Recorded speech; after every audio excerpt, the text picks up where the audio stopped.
Welcome! You're probably watching this video because you're interested in learning how to sew. Good for you. And also, if the algorithm has served this up to you, you're eating ice cream in your underpants at 3 in the morning, then welcome to you too. This is the first video in a series of unknown length, all about learning how to sew. It's for people who have no previous knowledge or experience of sewing, and I'm going to go from zero to making clothes or whatever. We'll see what happens. So the idea is that each video covers one concept or skill, something like that, and focuses on it. This first video is all about the equipment you need and how you can set up your sewing machine to sew well. As always, if you have any questions or something's unclear or you want something to be covered, then don't be shy, write in the comments. So let's get into it. To start sewing, you don't need that much stuff. Of course, you're going to need a sewing machine, more on that later, but a secret about sewing is that it's not about using the machine really. It's about preparing to use the machine. It's about getting all the fabrics all cut, lined up nicely, having everything neat, and then making the final stitch. That's really just the last bit. And most of the stuff you can need, you might already have at home. So, like an iron, probably you have that. If you don't, then most likely you're a slob, and shame on you. Ruler, doesn't need to be anything fancy. The next set of stuff maybe you don't have, but it's worth investing in. You need some good fabric scissors. Fabric scissors cut fabric much smoother and easily than just normal kitchen scissors, so it's worth investing in them. You're going to need some pins to hold the fabric together before you stitch it. You're going to need, of course, some thread. Now it's worth getting some decent quality polyester thread. Don't just go to the dollar store, the pound shop, and buy whatever crap they have there. Get something decent that'll be strong and run through the machine well. Same as well goes for sewing machine needles. You want to get a nice brand one. Yeah, Schmetz is good, Organ as well. They were a bit more expensive, of course, but it's worth it in the long run. Either you pay now a bit more money, or you pay later with tears, frustration, and a sewing machine that gets thrown out the window. So you need universal, and size 80 is good for just general sewing with fabrics. Lastly, you're going to need something to mark the fabrics with. So tailor's chalk is a good idea, but there are other possibilities. Just a normal pencil, that works well sometimes. But my favorite is this kind of special chalk pencil that comes with many different colored leads, so you can mark on dark fabrics, light fabrics, and so on. So about the sewing machine, I mean, it's already been done to death on the internet about which sewing machine is best for a beginner to buy. And if I'm honest, I don't think it really matters which machine you have. They all work, they all make a stitch. It just has to be in good working order, well maintained, well adjusted. You can buy a new one, you can buy used, or whatever. It doesn't really matter. Perhaps also you don't have to buy a machine, depending on where you live. Public libraries, I know some of them have sewing machines, and as do makerspaces. So just search around in your area. Perhaps you can borrow one from these places. But I'm going to assume that you have a machine that's in decent working order. So the next step, of course, is learning how to use the machine. Now it's super important that you learn how to get this thread into your machine correctly. Every machine is different, so I can't really help you with that. Hopefully you have your instructions for your machine, like I do here. That'll tell you exactly how you put the thread in the machine and how to work it.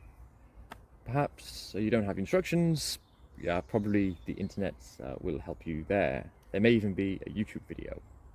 What the machine does essentially is it just ties knots between this top thread and this bottom thread.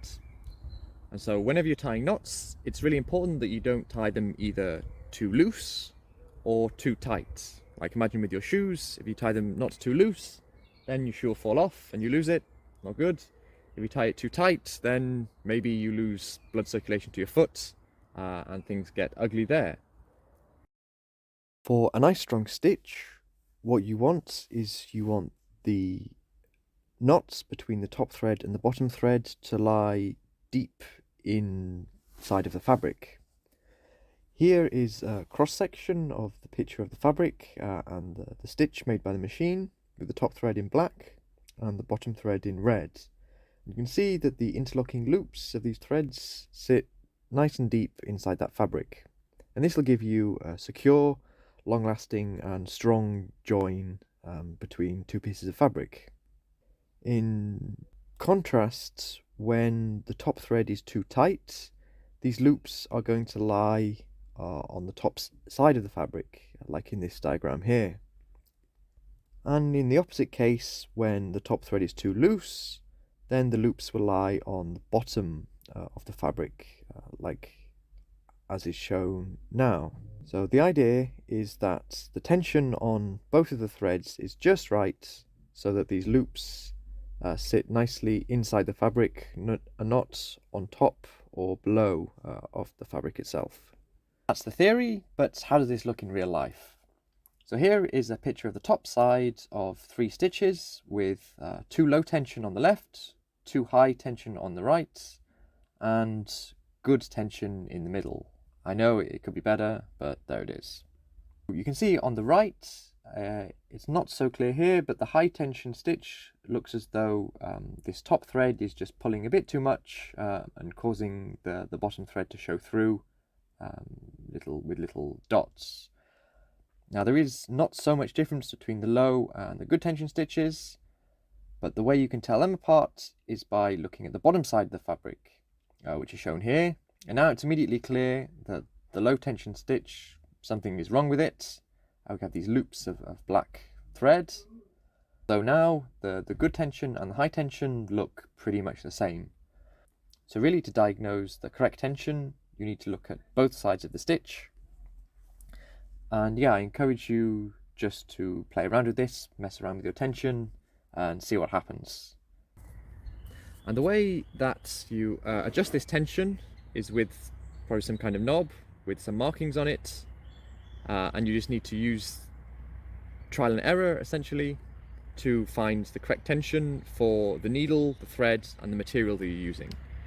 So every time you use a different type of thread or needle or material, then the required tension will be different.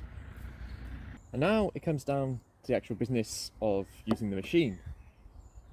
So once it's all threaded properly, first thing to do is to take this bottom thread and run it through the machine, and that's really easy. The way to do that is take the top thread, pull it to the back, while keeping it gently taut, run the machine down, the needle down and up again, and keep pulling on the top thread, and you see how the bottom thread follows through. Take both of these threads and put them towards the back of the machine. Now when you start and finish a stitch, you always want to have this lever arm at its highest position, because if you don't, then the machine is going to get jammed and stuck. So for fabric, the best thing to use is some kind of cotton or linen. You want something that doesn't stretch, like this white cloth I'm using. If it's stretchy, like my t-shirt, then it's going to be really hard to sew and not a lot of fun either. So what you want to do is take 2 pieces of your fabric, put them under the foot, lower the foot. Usually there's a lever just at the back of the machine, and then whenever you start, it's really hard to get a feeling for the foot pedal. So it'll feel as though the machine goes super fast at the tiniest touch of the pedal. You really need to develop gentle control, so just to make the machine go super slowly. And this is something that you have to learn. Then when you want to stop, get the arm to the top, lift the foot, pull the threads to the back, and then just cut them. And there we have it. one stitch, our fabric is joined together pretty nicely. And it's a good idea just to practice that. Do it again and again. Practice getting that feel for how fast the machine goes. There's no harm in making it go nice and slow. You don't even need to touch the material. The machine will move the material through it all by itself. If you have problems going in a straight line, you can mark one on your fabric, and that will help you, so you can just follow the line. Try to look at where the needle is going. Don't look at the edge of the machine, just focus on each time getting the needle on that line. Make small adjustments to the front of the fabric. You can turn it just like that, nice and easy.